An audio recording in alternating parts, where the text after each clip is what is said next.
के बेरोजगार युवाओं के साथ ये ज़बरदस्त खिलवाड़ पिछली सरकार में हुई थी। पिछली सरकार में मैंने हर पेपर का RS का 18 का उठाया, RS 21 का उठाया, टीचर्स का, JEN का, सब इंस्पेक्टर का, लेक्चरर सब उठाया, लेकिन उस समय कार्रवाई दबा दी गई।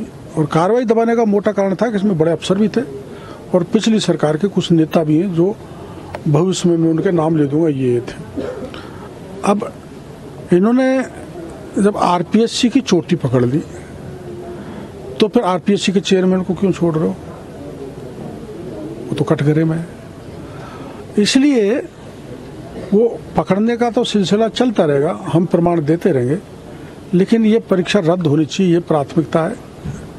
जो बच्चे इंटेलिजेंट हैं, होशियार है, जो सब इंस्पेक्टर के IPS बनने लायक है, उनके भविष्य को इन्होंने बर्बाद किया, इनको माफ नहीं किया जाना चाहिए।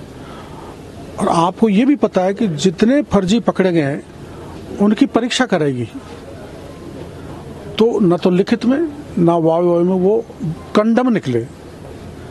तो कोई ऐसा मैकेनिज्म सरकार निकाले कि जो कंडम टीप टाप के RPSC के लोगों से साठ गांठ करके, नेताओं से मिलके थानेदार बन गए, उनको सबको रोका जाए और जो वास्तव में इलेक्ट हुए उनको छेड़छाड़ नहीं की जाए, पर दोबारा परीक्षा करने की कार्रवाई सरकार को करनी चाहिए। ऐसा मैंने पत्र माननीय मुख्यमंत्री जी को लिखा है। अब इसमें RPSC के 3 चेयरमैन, पूर्व RPSC के 6 मेंबर इसमें शामिल हैं, RSK में भी, सब इंस्पेक्टर में। अब जो शामिल है, एक का नाम तो मैं बता चुका हूँ, शिव सिंह राठौर, और बाकी दो पूर्व चेयरमैन और 6 मेंबर्स के मैं नाम अति शीघ्र उजागर करने जा रहा हूँ। उसी समय के पहले मैंने उजागर कर दिए थे, लेकिन उसमें ED लेट हो गई और राज्य की SOG ने काम नहीं किया।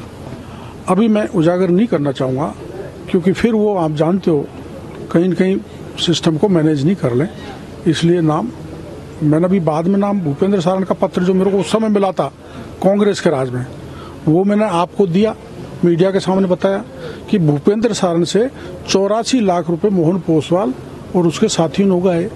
मोहन पोसवाल को उन्होंने हटा दिया SOG से, लेकिन हटाने से काम नहीं चलेगा, उसको गिरफ्तार करना पड़ेगा। उसने करोड़ों रुपए इस बात के कमाए कि निर्दोष बच्चों को फंसाया है, दोषियों को बख्शा है, इसलिए ऐसे लोग जेल के शिक्षों में जानी चाहिए, ये मांग है।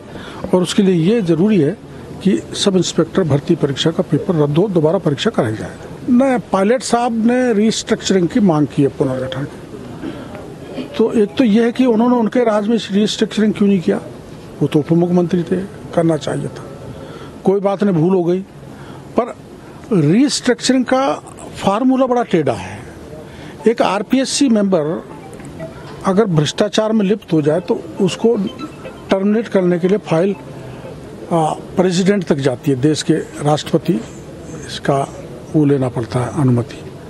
इसलिए इसकी restructuring is a tedious job, सरकार उसको एग्जामिन करा रही है और ये बात सही है। रिस्ट्रक्चरिंग इसलिए होनी चाहिए, डॉक्टर केवड़ीलाल है तो उसने अपना आदमी बैठा दिया, कोई मुख्यमंत्री है तो उसने अपना आदमी बैठा दिया, और चूंकि मैंने बैठाया है तो मेरे कहने से वो अब मेरे लोगों को सिलेक्शन करेंगे, अयोग्य लोग सिलेक्ट हो जाएंगे, योग्य लोग रह जाएंगे। इसलिए जो राजनीतिक दखलंदाजी ज़्यादा है RPSC में, वो खत्म होनी चाहिए और रिस्ट्रिक्शन होनी चाहिए, इसके पक्ष में मैं हूँ। गोपालगढ़ कांड हुआ था अशोक गहलोत के राज में, उस समय शांति धारीवाल जी गृह मंत्री थे और वहाँ एक सांप्रदायिक तनाव फैला था। 9 में मस्जिद में ही मार दिया था, खून हो गया था वहाँ।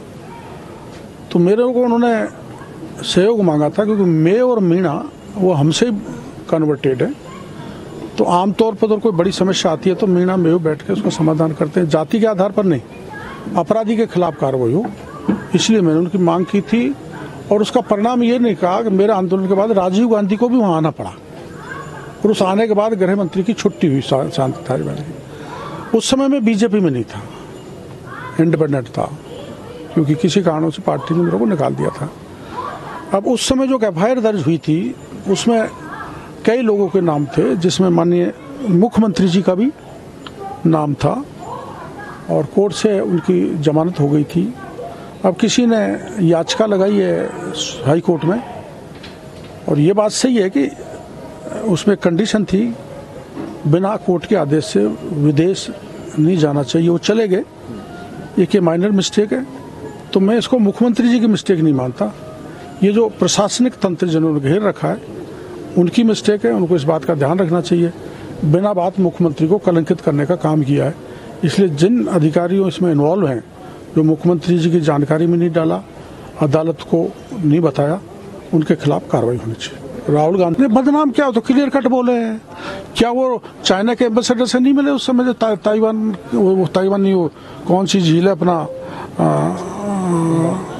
वो झील पे जब अपने सैनिक मारे गए थे, मैं झील मिस हो गई, ताइवान गलत कह दिया मैंने। उस झील पर वो हाँ, तो वो चाइना के एम्बेसडर से मिले थे उस समय दिल्ली में, और अब चाइना के पक्ष में विदेश में जाके बयान दिया है। तो गहलोत साहब तो बचाव इसलिए कर रहे हैं कि गहलोत साहब बेटा हारने के बाद थोड़े डिप्रेशन में आ गए, तो वहां से थोड़ा कम नंबर हो गए, तो उनके पक्ष में बोल के नंबर कैसे बढ़े, यही आज की राजनीति रह गई। इसलिए गहलोत साहब को तो बोलना ही है। अगर राहुल के पक्ष में नहीं बोलेंगे तो आगे की बुढ़ापे में राजनीति कैसे चलेगी, ये उनकी चिंता है। देखो, ये बात सही है कि मैंने मंत्री पद से इस्तीफा दे दिया, और सरकार या संगठन को दबाव में लाने के नहीं दिया। मैंने सरेआम ये घोषणा की थी कि मैं अगर ये 7 सीट नहीं जिता सका, जिसमें 4 जीत गई, 3 हार गई, प्रमुख रूप से वो जहां मैं 45 साल से काम कर रहा हूं, तो मैंने पब्लिक के बीच में कहा था अगर नहीं जीते तो हम इस्तीफा दे देंगे। तो ये जो वचन दिया है वो हमने निभा दिया, इस्तीफा दे दिया। ना मैं कहेगा मैं मेरी गाड़ी ले जा रहा हूँ, मैं उसी मकान में रह रहा हूँ, सरकारी बंगले में रह नहीं रहा।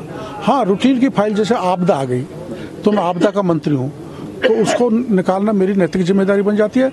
और अतिवृष्टि या बरसात से कोई गांव घिर गया है, नुकसान हो गया है, जैसे मैं वैर में गया, बयाना में गया, हिंडौन में गया, गंगापुर, करौली, सवाई माधोपुर गया, मेरी नैतिक जिम्मेदारी बनती है जब तक इस्तीफा स्वीकार नहीं हो तब तक दुखी जनता की सुध लूं।